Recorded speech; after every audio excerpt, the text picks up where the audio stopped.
మా గార్డెన్లో స్ట్రాబెర్రీ మొక్కలు ఈసారి చాలా హెల్తీగా పెరిగండి. గుత్తులు గుత్తులుగా కాపు ఇవ్వడం కూడా స్టార్ట్ అయిందండి.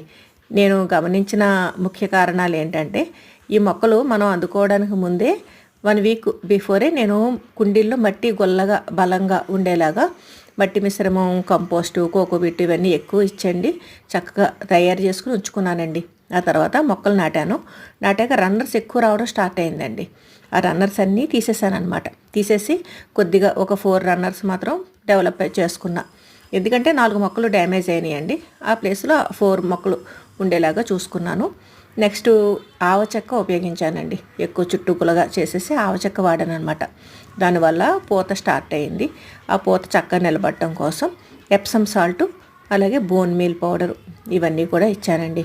బోన్ మీల్ పౌడర్కి బదులుగా నేను పచ్చిరొయ్యల పొట్టుతోటి తయారు చేసుకున్న లిక్విడ్ ఫెర్టిలైజర్స్ ఇచ్చానండి. చక్కగా మంచి కాపు వచ్చిందండి.